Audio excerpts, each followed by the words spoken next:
military defence spending. Opening the proposition, we have Brigadier Ian Liles. Thank you. The floor is yours, sir.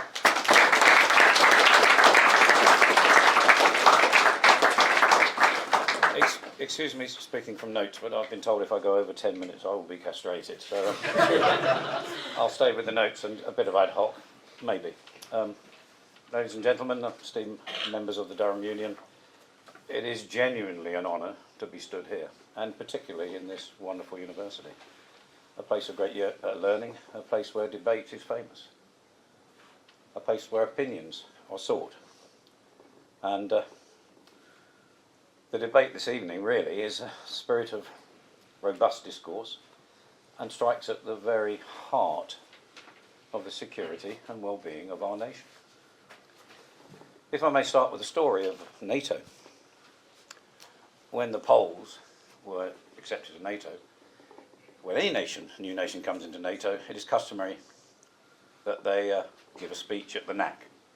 And the NAC forms and all the important people there who aren't really important but think they are there, and the generals are all there, and the Polish, this is a true story by the way, the Polish general stood up and he said, before I do my acceptance speech, I would like to tell a story, as I'm doing now. People often ask me, as a Pole, who would I kill first, a German or a Russian? That was the audience reaction at the time. And he said it's quite simple. Always a German. Germans weren't too impressed. The Russians, who were Partnership for Peace, thought it was quite funny. And he said, why a German? It's quite simple. Business before pleasure. I'll crack on with my speech, that didn't go around too well. Okay. To be prepared for war is one of the most effective means of preserving peace. Those words are attributed to George Washington. Capture a timeless truth about the role of military strength in safeguarding a nation's security and prosperity. History, and you tell me if I'm wrong, has consistently shown that nations which maintain strong defences are far better equipped to preserve peace and deter aggression than those that neglect their military capabilities. This is not simply a theoretical concept, it really isn't. It is a practical necessity, rooted in both historical precedent and contemporary realities.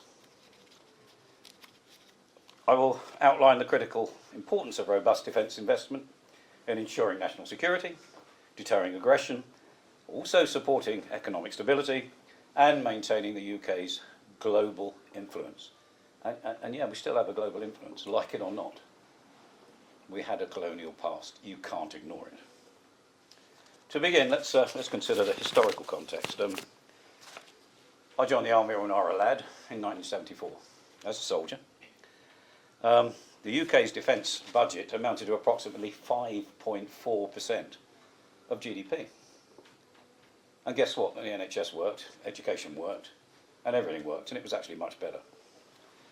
By the year 2000, just before you were born, this had fallen to around 2.4% of GDP. And today it stands at 2.2%, probably nearer 2%, with political promises of something happening by 2030 and God knows what. That ain't good enough. That ain't good enough. 2021 report by the International Institute for Strategic Studies highlighted that the UK defence spending, though substantial, lags behind the investment levels of global powers such as the United States and China. That's just GDP, not amounts of money. You all probably know also that the eastern states in NATO, and now welcoming Finland, have also increased their GDP because they lived with the threat of the Soviet Union and now see the threat of Russia. We clearly don't. The threats we face today are from state actors, cyber warfare, terrorism, and geopolitical instability. And they're no less severe than those of the Cold War. No less severe, probably more severe. Add to that the Middle East, Iran's expansion, exporting terrorism, nuclear proliferation. We are living in a very dangerous world, whether we like it or not. Internal and external security has to be the bedrock of the way of life. Without it, none of the liberties and comforts we cherish can be guaranteed. Credible deterrence, the ability to demonstrate military strength sufficient to dissuade potential adversaries, is far preferable to the alternative of engaging in conflict. It is far preferable. History repeatedly teaches us that weak armed forces invite aggression. 1930, we're running down the armed forces in the 80s, the Altieri, the Falklands, and so on, and so on, and so on. So Michael Howard observed, famous historian, the most successful wars are those that are never fought. Hear, hear. Couldn't agree more. Because an enemy has been deterred by the prospect of defeat. And that's really important. But you can't deter an enemy unless you've got a capable armed force and a government that says it will use it. Doesn't have to use it, but says it will. Today, in an era of nuclear proliferation and rapidly advancing technology, credible deterrence also demands the ability to counter cyber, hybrid warfare, which targets both military and civilian assets. General Jens Stoltenberg, NATO Secretary, stated, "Strength and unity are the best way to prevent war." This underscores the pressing need for a well-funded, adaptable and forward-looking defence strategy to ensure peace and stability in an increasingly unpredictable world, and as I said, in a government that says it's prepared to use it.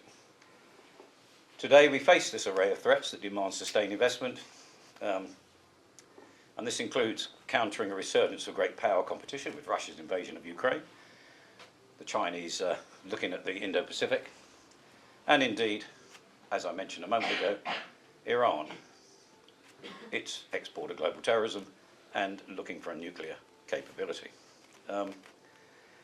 You could argue that the failure to deter in Ukraine during the Obama government, and indeed his red lines in Syria, created some of the conditions we have in Ukraine and the Middle East now. Because it also emboldened Iran to do what it did in Gaza, Lebanon, and in Yemen. Beyond security, military spending has substantial economic and strategic value. Defence investment is a key driver of employment and industrial growth. According to a report by the UK Defence Growth Partnership, the defence sector supports over 200,000 jobs in the UK, and directly and indirectly, many of which are high-tech. We want high-tech. You can export high-tech. Additionally, the Royal United Services Institute, RUSI, reported in the UK defence industry generates approximately £22 billion a year, with 8.5 billion of those being exports. This investment also drives innovation, has military research and development that has led to many civilian applications, GPS being just one of them. By investing in defence, we also invest in people and communities, fostering resilience and opportunity at a national level. Soft power.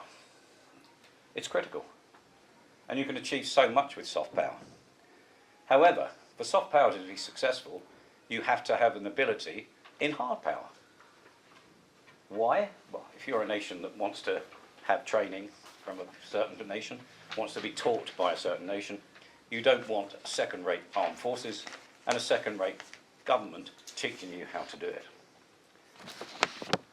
The House of Commons Defence Committee said soft power enhances the UK's standing and facilitates diplomatic engagement, proving that investment in soft power is as critical as investment in hard military capability.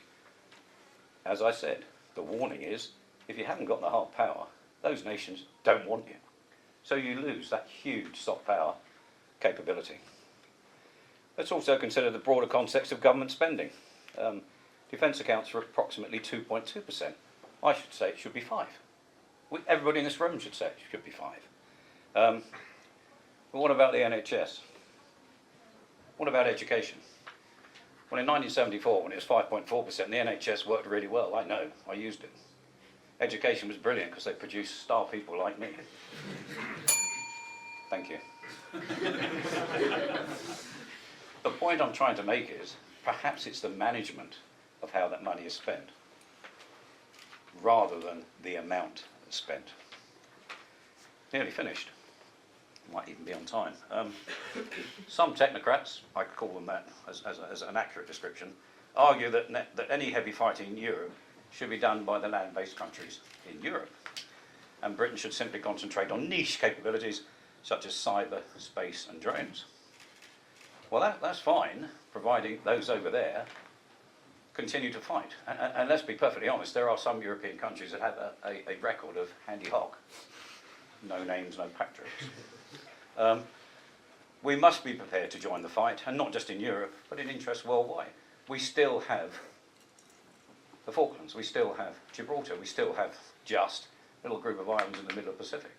I think Mr. Trump will make sure we keep those. We must also maintain our position in NATO as a first among equals, for very obvious reasons. But the only way we can do that is by having capable armed forces that are deployable at formation level. If anybody in opposition mentions Euroforce, I will personally challenge them to a duel. Having worked with the French and Germans in Afghanistan, in Kosovo, in Bosnia, it ain't going to work. It ain't going to work. I'm afraid that's time. That's its time. I finished.